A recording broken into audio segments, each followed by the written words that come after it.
ये कोई संस्था नहीं है, कोई और नहीं है, सिर्फ व्यवस्था के तहत जो जहाँ है और जो निकल करके आए या जो बहुत से लोग लगे हुए थे, जो रक्षक थे, उनको जिला प्रभारी और तहसील प्रभारी के रूप में जिला प्रभारी ने तहसील प्रभारी नियुक्त कर दिया, राज्य प्रभारी ने जिला प्रभारी नियुक्त कर दिया, राज्य प्रभारी को केंद्र के प्रभारी हैं उन्होंने नियुक्त कर दिया।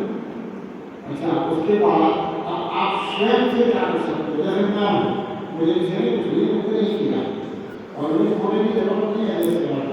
देश सेवा की चंद्रशेखर आजाद को, भगत सिंह को, सुखदेव को, राजगुरु को, सुभाष चंद्र बोस को या अन्य स्वतंत्रता सेनानियों को, जैसे हमारे दादा हमारे स्वतंत्रता सेनानी थे, वो तो ये किसने थे? नहीं थे। वो अपनी इच्छा से, स्वेच्छा से इस यज्ञ में आहुत होने के लिए आए और देश को स्वतंत्रता मिली। और आज भी हम कितने स्वतंत्र हैं ये हमें सोचने की आवश्यकता है। अगर आज हम स्वतंत्र होंगे तो हमारा मन होगा, पर हमारा मन नहीं। जबकि हम अपने प्रतिनिधि भेजते हैं लोकसभा में, राज्यसभा में, हमारे प्रतिनिधियों द्वारा चयनित प्रतिनिधि आते हैं, विधानसभा में अपने प्रतिनिधि भेजते हैं, और वो प्रतिनिधियों ने स्वयं के लिए जो कुछ उनको बनाना था वो बनाने में उन्होंने कोई विवेक करे नहीं। आम जनता की, आप और हमारे लिए जो कुछ चाहिए वो उन्होंने पाया नहीं। उन्होंने जो कुछ बनाया वो किस हिसाब से बनाया? वोटों के हिसाब से, अपने मत को देखते हुए कि हमारा मत कहाँ संग्रहित है, कहाँ से संग्रहित हो सकता है, उस हिसाब से उन्होंने पहले शुरू किया। और इन सरकारों ने हमें जातियों में विभक्त कर दिया। अब हमें क्या करना? हमें अपने अधिकार का अनुपालन करना। हमारा अधिकार है कि हम जनता, जिसको सभी जनता जनार्दन कहते हैं, अपने लिए कानून करवाने के लिए प्रार्थना पत्र लोकसभा और विधानसभा तक पहुँचाए, ताकि हमारे को जो चाहिए वो कानून बन सके।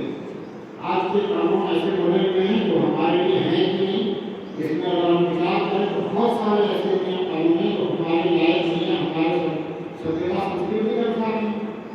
उसमें सबसे पहली जो बात है वो ये है कि हमारी सभ्यता संस्कृति जियो और यहाँ को जियो है। अच्छा, हाँ, यही बात का समझाने के लिए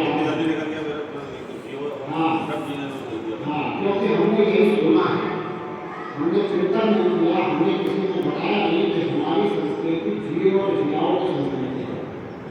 इसीलिए हम चीटियों को भी योजना में डालते हैं, पक्षियों को भी योजना में डालते हैं। हम सब किसी नदी के किनारे चले जाए तो मछलियों को भी योजना में डालते हैं।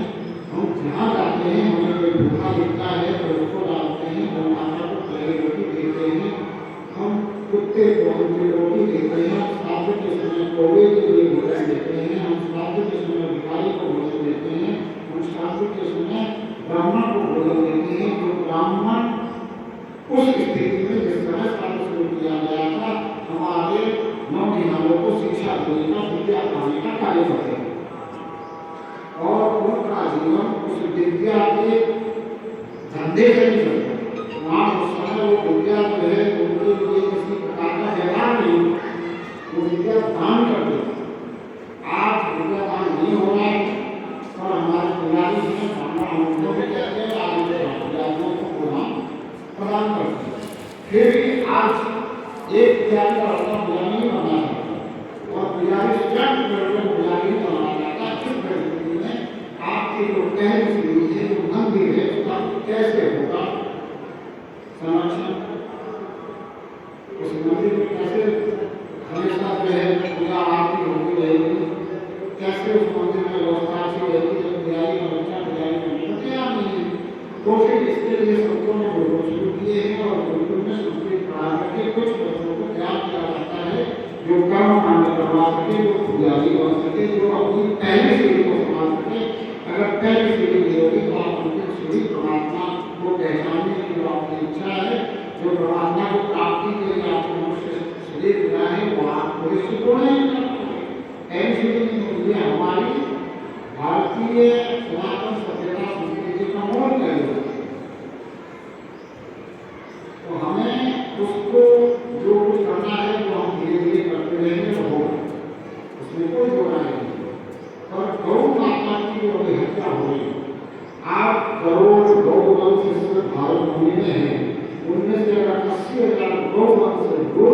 दी जाए तो कितने साल में इस 8 करोड़ से और भी उत्पन्न होने वाले गौवंश को जोड़ दिया जाए तो कितने सालों में गौवंश सिर्फ और सिर्फ आपको या तो चित्र में देखने के लिए मिल जाएगा या और गौशालाओं में मिल जाएगा जो संवर्धन कर रहे हैं।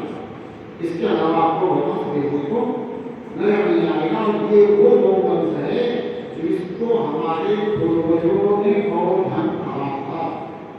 गौधन, कालधन और रतनधन नाम जब ये संतोषधन, सधन, भूल सुना और इस गौधन के कारण ही हमारे पूर्वज महाराज जी इस भारत को इतनी संपन्नता दे चुके थे कि इस भारत को सोने की जगह ले जाने वाला था। इसमें क्या था? भारत गाँव का देश, कृषि प्रधान देश, कृषि के ऊपर आधारित देश, सिर्फ कृषि करके कृषि का कार्य गौवंश के आधार पर करके गौवंश के ही खाद से गौवंश के ही प्रयोग से वो कृषि का कार्य करके इस देश को संपन्नता दे पा रहे थे और भारत सोने की चिड़िया कहा गया। उस गौवंश को, इस गौधन को बचाना हमारा प्रथम कर्तव्य होना चाहिए। इसके लिए हमें कुछ करना चाहिए। तो सिर्फ अगर हम पूजा पाठ करके हवन ही करते रहे तो इससे बात नहीं बनेगी। हम जिस परमेश्वर को मानते हैं, हम जिस परमेश्वर की पूजा पाठ आराधना करते हैं, उस परमेश्वर ने स्वयं गीता में अर्जुन को कर्मयोग सिखाया। उसी गीता में श्री कृष्ण सबसे पहले कहते हैं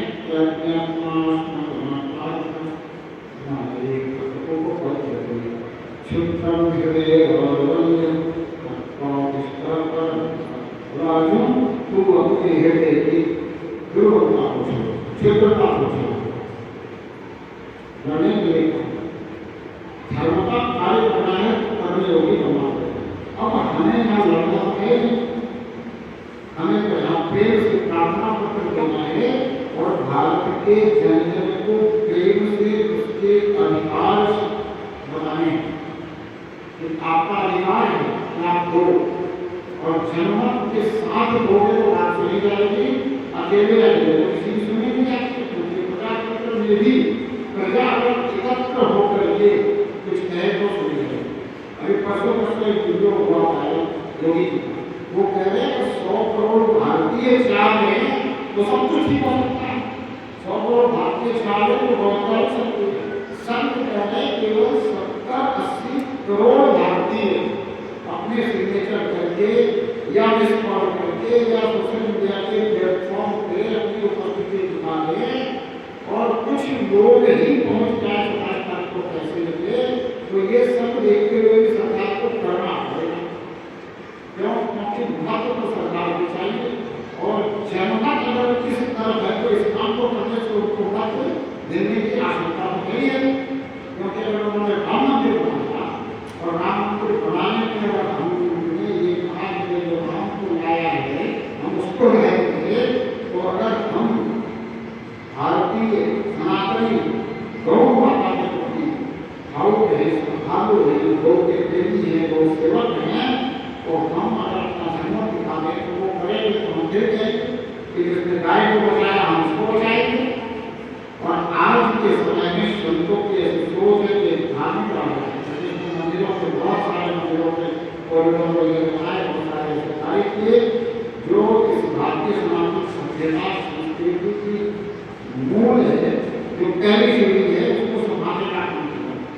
अगर पहली सीढ़ी संभली हुई रहती है तो उसके मंदिर अच्छी बन जाती है, नींव अगर मजबूत होती है तो मंदिर टिकती है। तो इसलिए ये बात है और इस बात को आपने कहा समझना कि इसमें किसी भी प्रकार से कोई व्यक्ति, अग्रणी व्यक्ति कोई नहीं, किसी की और फोटो नहीं है। इसमें गौ माता जो है ये संरक्षक है, नंदी बाबा अध्यक्ष है और भारत का प्रत्येक वो व्यक्ति जो गौ माता की हत्या को रोकना चाहता है, गौ माता को राष्ट्रीय सम्मान दिलाना चाहता है, जो चाहता है कि जैसे हिरण अभ्यारण्य बने, जैसे चीता अभ्यारण्य बने, जैसे सिंह अभ्यारण्य बने, वैसे हमारे पूर्वजों की जो छुटी हुई गोचर भूमि थी उन सारी गोचर भूमियों को गौ अभ्यारण्य घोषित किया जाए और वहाँ जो है गौवंशजों को सम्मान देना कार्य करें।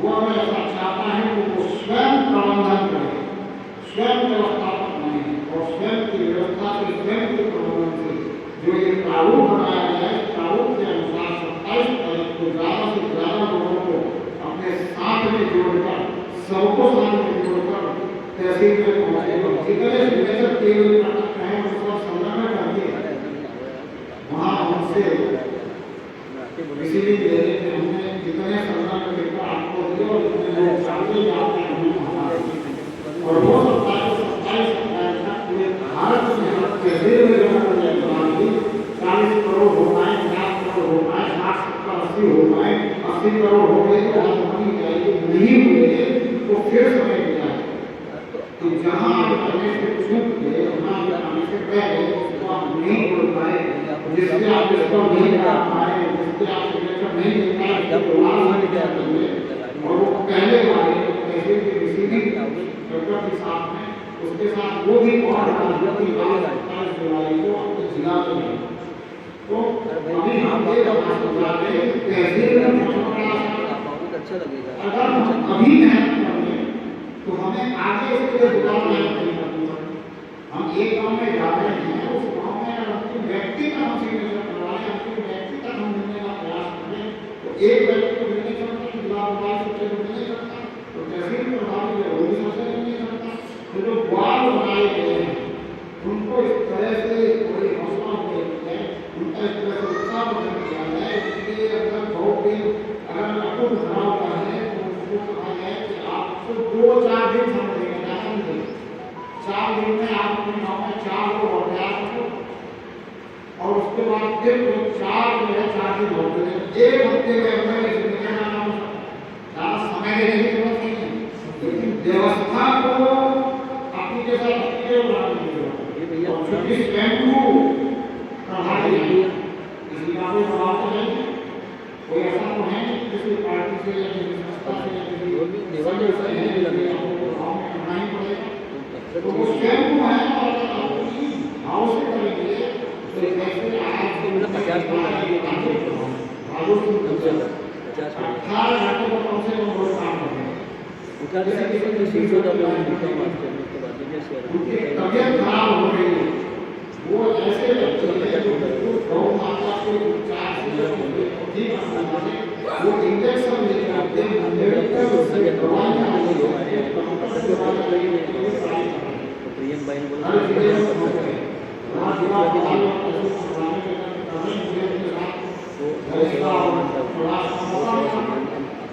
तो मैंने जो देखा उन्होंने क्या किया कि अगर वो गए कहीं जा रहे किसी जिला में तो जाते हुए उस जिला में मिले तो उस जिला के अंदर अगर उन्हें कोई दिख गया कि ये रोड पे बैठा हुआ व्यक्ति है और बड़ा अच्छा दिख रहा है, तिलक लगाया हुआ है, कोई बीमार खड़ा है, उसके पास कोई ग्राहक नहीं है तो वो अपनी गाड़ी से उतर के उसके पास ले जाते हैं, उसे पकड़ देते, उसको समझाते, तो वो करके दिखा रहे हैं। और आज मुझे लगता है कि सबसे आगे राजस्थान इस विषय में नागपुर में और जगहों पे कई जगहों पे जो है बहुत अच्छी उनकी प्रोग्रेस हो रही है। वहाँ हमारा भी बहुत है, जिन्होंने तमाम ज्ञान वगैरह सब करवाए हैं, दीवारों की दुकानें शुरू हो गई है, दीवारों के कार्य बनाए गए हैं, सब कुछ है। तो वो व्यवस्था भारत में सब जगह हो तो एक नंबर की ये बात नहीं। अब आगे की बात कि जब आप और हम जो हम महिलाओं को जानते हैं, हमारा देश के प्रत्येक नागरिक को, प्रत्येक उस व्यक्ति को जो इस राष्ट्र से प्रेम करता है, राष्ट्र के संवर्धन के लिए, लोगों के संवर्धन के लिए, राष्ट्र की संबद्धता के लिए कुछ ना कुछ इच्छा रखता है, उस पर अगर ये बात बता दें कि आपके अधिकार है आप कानून बना सकते हो तो आपके आगे जो है कानून बनाने के लिए ताकत करके आप बना सकते हो, आप समाधान कानून बना सकते हो, आप राइट को भी बना सकते हो, आप इसके आगे बहुत कुछ कर सकते हो। बस शुरुआत से आपको करनी और मेहनत करनी है। राष्ट्र प्रेम इसके अंदर है वो आगे आगे करे, ये ना देखे कि वो प्रभारी बन जाए तो वही कर जाए, प्रभारी बन जाए उन्हें कहने को ठीक है हम करके प्रभारी को काम पहुँचा देंगे, इसमें छोटे और बड़े की बात में राष्ट्र प्रेम की बात। काफी देशों भगत सिंह, सुखदेव और वो उनको फांसी लगी होगी तो ध्यान नहीं आ रहा, उसमें जो है उनके शहीद जो सुनाई है लेकिन जो लोग जिनका नाम नहीं जानते सबसे ज्यादा उन्होंने पाई। तो जो नाम चाहते हैं वो तो फिर हनुमान के जैसे हों और उतना उनका सामर्थ्य हो, जिन्होंने अपना नाम का हनन कर दिया हो, उनका तो नाम हो नहीं सकता है, हो जाए अच्छी बात है। कर्म करने वाले को जो है उसका प्रोत्साहन के रूप में ये जितना भी चीज हर जगह उसकी जो है प्रशंसा हो, उसकी हर जगह पूछ हो जाए। कहते हनुमान जी को हमें पूछ नहीं होता, हनुमान जी को जगह पूछेगा। अब आप बताओ कि जैसे ही हमें एक याद आता है लक्ष्मण को बचाने के लिए बूटी लेके आई, कौन सी बूटी थी वो याद है आपको? संजीवनी बूटी जब लक्ष्मण के लिए लेके आई थी तो संजीवनी बूटी की जिसने प्रस्तावना दी हम उसको जल्दी से नहीं याद करते। जब संजीवनी बूटी की बात आती है हनुमान को याद करते हैं। प्रस्तावना किसी और नहीं, प्रस्तावना देने वाला विभीषण। ये जो शक्ति लगी है इस शक्ति से अगर इनको उचित इनकी मूर्छा में अगर दूर करनी है तो हमें सुसेन बैग को बनाना पड़ेगा। और फिर सुसेन बैग जो बताएंगे वो करना पड़ेगा। सुसेन बैग में बता दो संजीवनी बूटी लाने के लिए, हनुमान जी संजीवनी बूटी लाने के लिए पूरी तरह से तत्पर और तैयार सोचा लेकर के आए। हनुमान जी की प्रस्तावना नहीं है, हनुमान जी का कुछ नहीं है और हनुमान जी सेनापति वगैरह कुछ नहीं है, सेनापति और नहीं है, सब कुछ और है। तो अभी भी अगर हमारे कोई और बने हुए हैं कुछ नहीं प्रभावी कार्य हमें करना है, करना हमारा कुछ नहीं। मैं स्वयं को राष्ट्रीय प्रचार करने निकला, मुझे जरूरत नहीं है मुझे कोई आदेश करेगा तो मैं कार्य करूँगा, मुझे टीम में शामिल करेगा तो कार्य करूँगा। जरूरत क्या है टीम में शामिल होने, जो मैं कर रहा हूँ। जैसे अभी हम यहाँ 4-5 हैं तो हमारी जगह टाइप का एक संगठन हो जाए कि हमारे क्षेत्र में इतने गांव आपको करना है, हमारे ब्लॉक में इतने गांव आपको करना है, वो है बांट लें। वो है वो है आपका जिला प्रभारी भी है, आपका तहसील प्रभारी भी है, लेकिन वो जागे हुए नहीं है यहाँ, या वो सोच रहे हैं कि हम बड़ा अच्छे करेंगे। तो उससे पहले हम कुछ करें, उससे पहले जानकारी हो। मान लो एक गाँव में ये जा रहा है, ये भी जा रहा है।